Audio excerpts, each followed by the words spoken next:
सभी को मेरा नमस्कार। मैं हूं सुदेश चौधरी और मेरे चैनल पर आप सभी का स्वागत है। अपने इतिहास की श्रृंखला में जैसे कि हम बात कर रहे थे आधुनिक भारतीय इतिहास की। अपनी पिछली वीडियो में हमने बात की थी कुछ राष्ट्रीय आंदोलनों की और किस प्रकार से हमारे देश के बहुत सारे जो नेता थे उन्होंने राष्ट्रीय आंदोलन करके या देश की जनता ने सभी ने उसमें सहयोग किया था। उन आंदोलनों को करने के बाद जो है किस प्रकार से हमारे देश ने स्वतंत्रता प्राप्त की थी।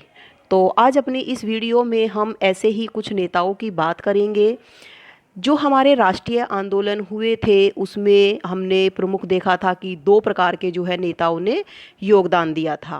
पहले थे उदारवादी नेता और दूसरे थे उग्रवादी नेता।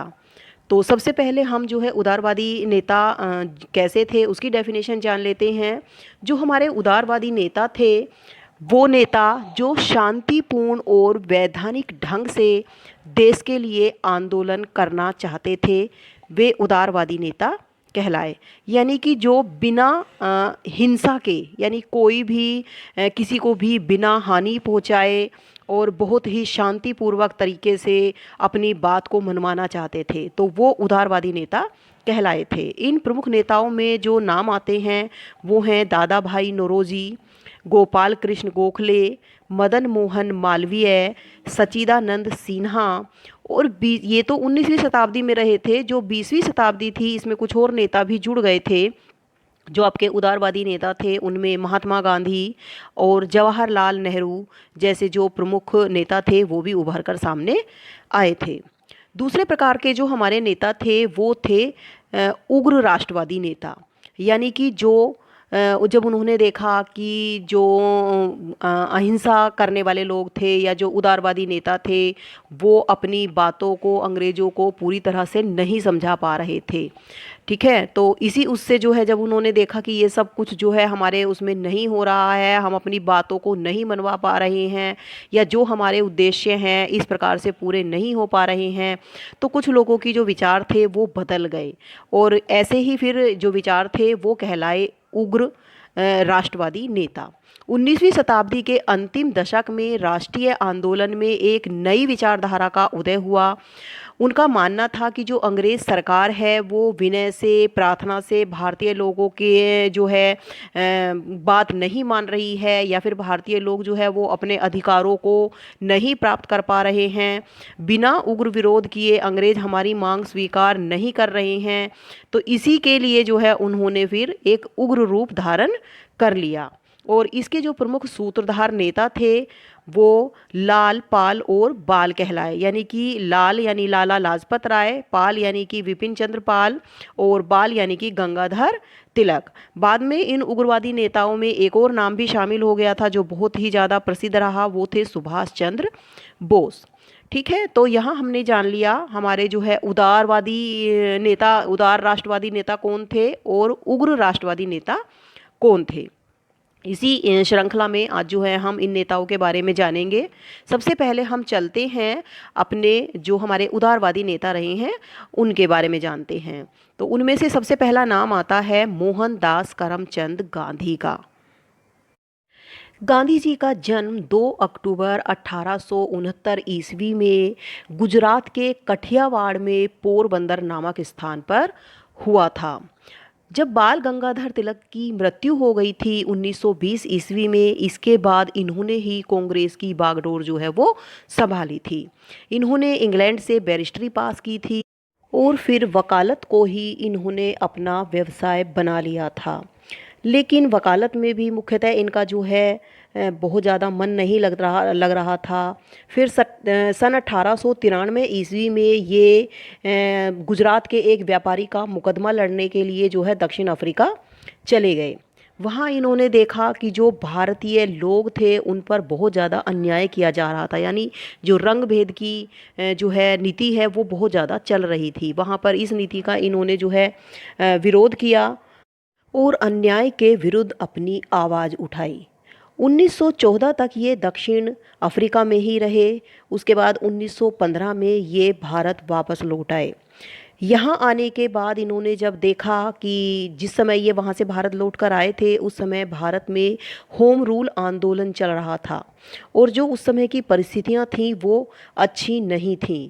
यहाँ आकर के इन्होंने अहिंसक सत्याग्रह जो है अपना लिया और 1917-18 ईस्वी में गांधी जी ने प्रमुख 3 संघर्षों में भाग लिया, जो थे चंपारण आंदोलन, अहमदाबाद आंदोलन और खेड़ा आंदोलन। इन आंदोलनों का करने का परिणाम जो है वो ये रहा कि इन्होंने जो गोरे बागान मालिक थे यानी अंग्रेज लोग थे जो कि बागानों के मालिक थे, वो वहाँ के मज़दूरों से अवैध वसूली कर रहे थे। ठीक है, उसी वसूली का इन्होंने विरोध किया और इनके आंदोलन के परिणाम स्वरूप जो गोरे लोग थे इन्होंने 25% हिस्सा जो है वो किसानों को लौटा दिया। और इसके बाद जो लगभग 1 दशक के भीतर ही यानी कि लगभग 10 सालों के भीतर ही जो गोरे लोग थे इन्होंने जो है चंपारण को छोड़ दिया था। सविनय अवज्ञा आंदोलन जो था जो 1930 में शुरू हुआ था, इसको भी इन्होंने सफलतापूर्वक जीत लिया था।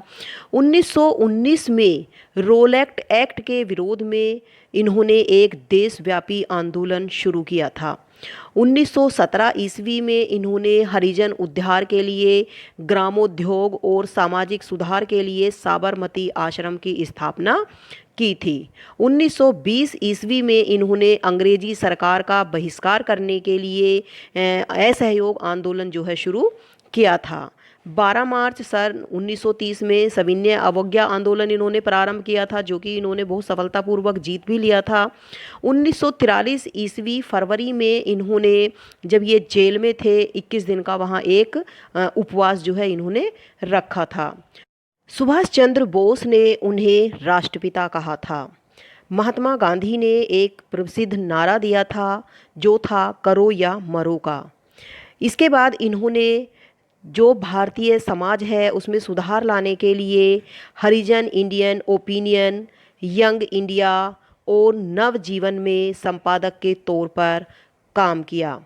1909 ईस्वी में इन्होंने एक किताब लिखी, हिंद स्वराज, उसके बाद सत्याग्रह, मेरे सपनों का भारत, ग्राम स्वराज और लगभग 600 पेजों की, जिसमें कि 181 अध्याय थे, उनकी एक आत्मकथा भी लिखी।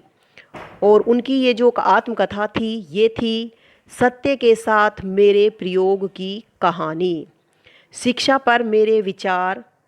इसके अलावा गांधी जी के अनुसार गीता, गीता का संदेश, कानून और वकील, पंचायत राज, रामनमा, प्रकृति द्वारा इलाज आदि अनेक जो है इन्होंने पुस्तकें लिखी थीं। 30 जनवरी 1948 ईस्वी में नाथूराम गोडसे ने इनकी हत्या कर दी थी। ये था गांधी जी का परिचय। इसके बाद हम बात करते हैं पंडित जवाहरलाल नेहरू की। पंडित जवाहरलाल नेहरू का जन्म 14 नवंबर 1889 ईस्वी में इलाहाबाद में हुआ था। इनके पिता का नाम मोतीलाल नेहरू था, जो कि कश्मीर के एक पंडित थे, ये भी एक बैरिस्टर थे। इनकी माता का नाम था स्वरूप रानी थुस्सू। मोतीलाल नेहरू और स्वरूप रानी की 3 औलादें थीं, जवाहरलाल नेहरू, विजयलक्ष्मी पंडित, कृष्णा हठी सिंह। नेहरू क्योंकि एक रईस परिवार से थे, इसलिए इनके पास पैसे की कोई कमी नहीं थी। इन्होंने दुनिया के बेहतरीन स्कूलों और बेहतरीन विश्वविद्यालयों में शिक्षा प्राप्त की थी। इंग्लैंड में इन्होंने बैरिस्ट्री की पढ़ाई की थी और इसके बाद 1924 में जब ये भारत में रह रहे थे तो इलाहाबाद नगर निगम के ये अध्यक्ष चुने गए थे। 1926 से 1928 ईस्वी तक ये अखिल भारतीय राष्ट्रीय कांग्रेस समिति के महासचिव बने रहे। 1929 ईस्वी में कांग्रेस के वार्षिक अधिवेशन में, जो अधिवेशन लाहौर में हुआ था, उसमें इन्होंने कांग्रेस पार्टी की अध्यक्षता भी की थी। 26 जनवरी 1930 ईस्वी में लाहौर में इन्होंने स्वतंत्र भारत का झंडा फहराया था। 1936 से लेकर के 1937 ईस्वी में ये कांग्रेस पार्टी के अध्यक्ष भी चुने गए। इनके जन्मदिन के बारे में तो आप जानते ही हैं। इनका जन्मदिन बाल दिवस के रूप में मनाया जाता है और सभी बच्चे इनको चाचा नेहरू जो है कह करके पुकारते हैं। 15 अगस्त 1947 में जो हमारा जब देश आज़ाद हुआ तो ये भारत के प्रथम प्रधानमंत्री बने थे। और जो इनकी बहन विजय लक्ष्मी पंडित थी, ये संयुक्त राष्ट्र महासभा की अध्यक्ष बनी थी। जवाहरलाल नेहरू का जो प्रमुख नारा था वो था आराम हराम है। इसके अलावा नेहरू जी ने बहुत सारी जो है पुस्तकें भी लिखी थी, जिनमें कि सबसे जो प्रसिद्ध हैं वो हैं डिस्कवरी ऑफ इंडिया 1944 ईस्वी में इन्होंने जो है अहमदनगर के किले में लिखी थी जबकि ये जेल में थे। इसके अलावा ग्लिप्सेस ऑफ वर्ल्ड हिस्ट्री 1933 में लिखी थी इन्होंने। और इन्होंने अपनी एक ऑटोबायोग्राफी भी लिखी थी, यानी अपनी आत्मकथा भी लिखी थी, जो कि थी टुवर्ड फ्रीडम 1936 ईस्वी में। इसके अलावा इनकी एक और किताब थी who lives if India dies. 27 मई 1964 ईस्वी में हार्ट अटैक होने के कारण दिल्ली में इनकी मृत्यु हो गई थी। तो ये था नेहरू जी का वर्णन। इसके बाद अगले उदारवादी नेता का जो है यहाँ पर जानते हैं वो है हमारे गोपाल कृष्ण गोखले। इनका जन्म 9 मई 1866 ईस्वी में रत्नागिरी कोटलुक ग्राम में हुआ था। इनके जो गुरु थे वो थे महादेव गोविंद रानाड़े। इन्हें भारत का ग्लेडस्टोन भी कहा जाता है और जो मुख्य उदारवादी विचारधारा थी उसके प्रवर्तक भी यही कहे जाते हैं। जब ये 20 वर्ष की आयु के थे तो इन्होंने फर्ग्यूसन कॉलेज में अंग्रेजी के प्रोफेसर के रूप में काम किया था। सन 1888 ईस्वी में इन्हें पूना की प्रसिद्ध संस्था सार्वजनिक सभा का मंत्री भी नियुक्त किया गया था। 1889 ईस्वी में ये भारतीय राष्ट्रीय कांग्रेस में शामिल हो गए थे और बम्बई व्यवस्थापिका के सदस्य भी चुने गए थे। 1905 ईस्वी में कांग्रेस के सभापति के रूप में इन्हें निर्वाचित किया गया। इन्होंने भारत सेवक समाज नामक संस्था की स्थापना भी की थी। गोपाल कृष्ण गोखले की जो भारत सुधार की योजना थी उसको राजनीतिक वसीयत या इच्छा पत्र भी कहा जाता है। 19 फरवरी सन 1915 ईस्वी में गोपाल कृष्ण गोखले का देहांत हो गया था। महात्मा गांधी इन्हें अपना राजनीतिक गुरु मानते थे। गोखले ने लॉर्ड कर्जन की शासन नीति की जो तुलना थी वो औरंगजेब से की थी, यानी कि जो मुग़ल सम्राट था औरंगजेब उसके साथ जो है की थी। इनके द्वारा लिखी गई प्रमुख पुस्तक speeches and writing of Gopal Krishna Gokhale थी। तो ये था गोपाल कृष्ण गोखले का जो है जीवन परिचय। जो हमारे अगले उदारवादी नेता हैं वो हैं दादा भाई नौरोजी। दादा भाई नौरोजी को भारतीय राष्ट्रीय आंदोलन के कर्णधार भी जो है कहा जाता है, यानी कि मुख्य रूप से जो राष्ट्रीय आंदोलनों की शुरुआत करने वाले थे ये दादा भाई नौरोजी ही थे। इनका जो जन्म हुआ था वो 4 सितंबर 1825 ईस्वी में मुंबई में हुआ था और ये एल्फिंस्टन इंस्टीट्यूट में गणित के प्रोफेसर भी बने थे। इन्होंने 1866 ईस्वी में ईस्ट इंडिया एसोसिएशन की स्थापना की थी। 28 दिसंबर 1886 ईस्वी में इन्हें भारतीय राष्ट्रीय कांग्रेस का अध्यक्ष नियुक्त किया गया था। ये ऐसे पहले जो है व्यक्ति थे जो कि गैर हिंदू अध्यक्ष बने थे, यानी कि ये एक पारसियन थे, ये भारतीय नहीं थे और ये इंग्लैंड के निवासी भी थे। ये प्रथम गैर हिंदू अध्यक्ष बने थे। 1893 ईस्वी में लाहौर तथा 1906 ईस्वी में जो कोलकाता का सम्मेलन हुआ था उसका अध्यक्ष बनने पर सर्वप्रथम इन्होंने जो एक शब्द था स्वराज्य उसका प्रयोग किया था। इन्होंने मराठी ज्ञान प्रसारक तथा गुजराती ज्ञान प्रसारक एक मंडली बनाई थी। इन्होंने रहनुमाई सभा की स्थापना की थी और इन्होंने रास्त गफ्तार नामक समाज सुधारकों के प्रमुख पत्र का संचालन भी किया था। दादा भाई नौरोजी को भारत का वयोवृद्ध पितामह कहा जाता है, क्योंकि सबसे ज़्यादा पुराने यही थे। और जो इसकी कांग्रेस की मुख्य रूप से जो स्थापना करने की बात आती है तो ये उनमें सबसे प्राचीन यानी पुराने सबसे ज़्यादा उम्र वाले व्यक्ति जो है ये रहे थे। इनकी पुस्तक की बात की जाए तो इन्होंने poverty and un British rule in India नामक पुस्तक लिखी थी।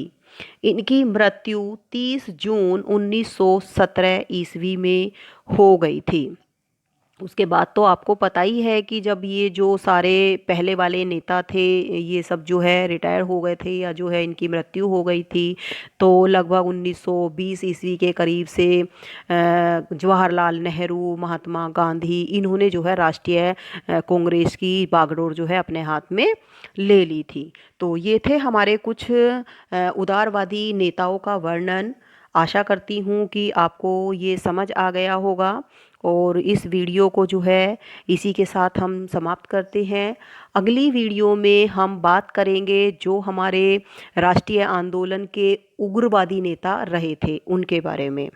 ठीक है, तो इसी के साथ समाप्त करते हैं। हंसते रहिए, मुस्कुराते रहिए, खुश रहिए, घर में रहिए, सुरक्षित रहिए। नमस्कार, धन्यवाद।